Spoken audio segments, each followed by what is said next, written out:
François Tron, bonjour. Vous êtes le directeur général des contenus RTBF. Vous êtes ici à La Rochelle pour la 21e édition du Festival de fiction de La Rochelle. Et vous êtes aussi l'un des membres du jury. Alors tout d'abord, je voulais savoir, comment allez-vous ? Ça va très bien. Je suis à La Rochelle. J'adore cette ville. Il fait très beau en plus aujourd'hui. Je crois qu'il va faire très beau pendant toute la semaine. Ceci étant dit, comme on va être un peu enfermé, je ne verrai pas le soleil. Mais voilà, je suis toujours heureux de venir ici. Et vous aurez néanmoins la chaleur qui va avec. Sachez-le, le soleil sera présent. Alors moi, je voulais savoir tout d'abord quels étaient vos critères de sélection. Alors, mes critères de sélection, j'ai fait ça de manière très méthodique. J'ai pour chaque film une fiche. Et dans chaque fiche, il y a des éléments d'analyse qui vont de la réalisation à la composition des acteurs, en passant par le scénario, la réalisation, la musique, et puis je fais une petite fiche de commentaires. Tout ça est très, très organisé, et je dois avoir 40 et quelques fiches, puisqu'il y a 40 et quelques films. Donc j'ai un gros pavé comme ça, et ça me permet de ne pas oublier non plus, parce que au fur et à mesure qu'on visionne, on se souvient de certains films, d'autres moins. Comme ça, avec la petite fiche, on se remémore très vite. Et ça permet de défendre un point de vue quand on aura nos échanges avec les autres jurés. Mais en plus des projections, ça vous fait énormément de travail. Où prenez-vous le temps de dormir dans tout ça ? Alors, je dors peu, c'est déjà un avantage. Et puis, c'est quand même du plaisir de regarder des films. Franchement, il y a pire. Bon, c'est un peu mon métier aussi, hein, donc comme je fais ça à la RTBF, je suis à la fois diffuseur, producteur, etc.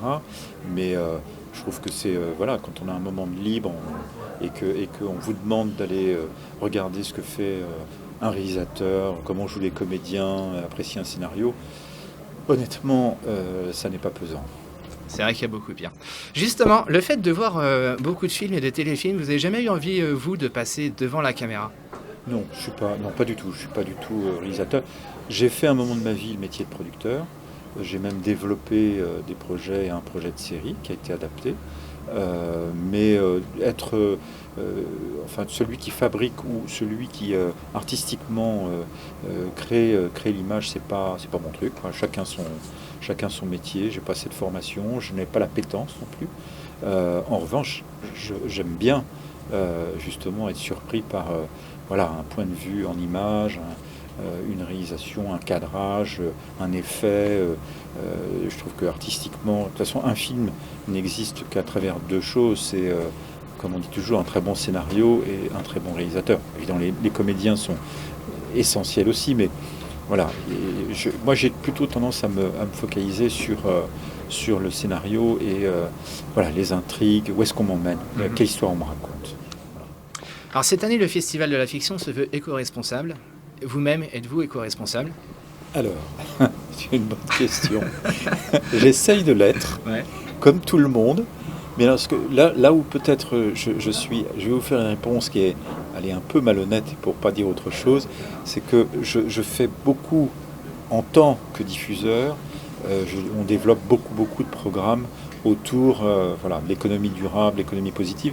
Et je viens au sein de la RTBF de créer une cellule développement durable dont la mission est de réfléchir sur tout ce qu'on pourrait produire ou proposer au public autour du développement durable, de l'économie positive, tout en ayant une approche un peu globale, puisque on travaillera à la fois sur des contenus, mais à la fois aussi sur comment on produit en télévision, puisque c'est de la télévision en l'occurrence, en respectant les principes du développement durable. Ça veut dire, il y a une caméra qui est ici, est-ce que les batteries sont recyclables, si on a des comédiens ou des journalistes, est-ce qu'ils sont économie solidaire sur leurs vêtements, le catering, etc. Donc de penser globalement un programme qui serait quasiment zéro émission de CO2.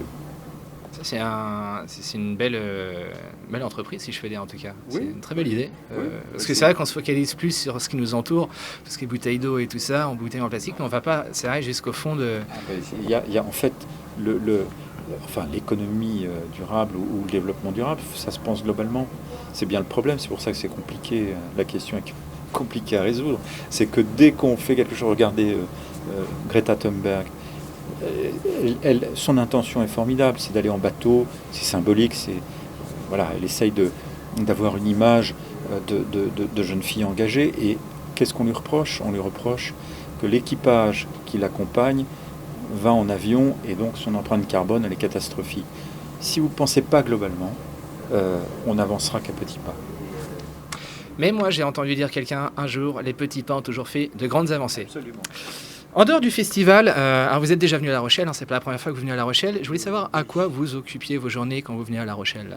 C'est-à-dire que quand je viens à La Rochelle, en général, c'est pour faire des courses, parce qu'il se trouve que j'ai une maison pas loin de La Rochelle, vers le... Vous voyez le pont, on passe un pont. Alors, on ne dira pas que cette maison se trouve au 14 rue Saint-Yon. Hein. Non, elle est sur l'île de Ré. Je viens sur l'île de Ré depuis 1976. Donc je connais cette région, parce que je me suis arrêté sur l'île de Ré, j'ai fait le tour aussi dans le Marais Poitevin, enfin j'aime bien cette région, et je viens depuis, il n'y avait même pas de pont à l'époque, je prenais le bac pour aller sur l'île de Ré. Vous n'avez pas connu cette période? Non, malheureusement non, j'en ai eu des échos, mais je ne l'ai pas connu à titre personnel. Donc voilà, La Rochelle pour moi c'est extrêmement familier et j'adore cette ville. Et qu'est-ce que vous aimez dans ce festival? Alors, qu'est-ce que j'aime dans ce festival? D'abord, si on parle des films, les diffuseurs proposent ce qu'ils ont de meilleur. Donc déjà, on a un peu la crème de la production française et européenne, parce que je trouve Stéphane Strano a une très bonne idée, c'est d'ouvrir la production européenne, d'ouvrir au format court. Là, j'ai visionné des web-séries, des 26 minutes, des 13 minutes. Donc il y a une espèce d'éventail de tout ce qu'on produit aujourd'hui sur des formats de toute nature. Je trouve que cet éclectisme, c'est intéressant, c'est vivifiant. On s'aperçoit que voilà, les gens sont créatifs, innovants, et donc honnêtement, c'est un vrai plaisir que de venir ici. Eh bien, merci beaucoup d'avoir répondu à nos questions, François Tron. Je le rappelle, vous êtes le directeur général des contenus RTBF. C'est un immense plaisir d'avoir partagé avec vous. Je vous souhaite un excellent festival. On se retrouve très bientôt. Ah oui.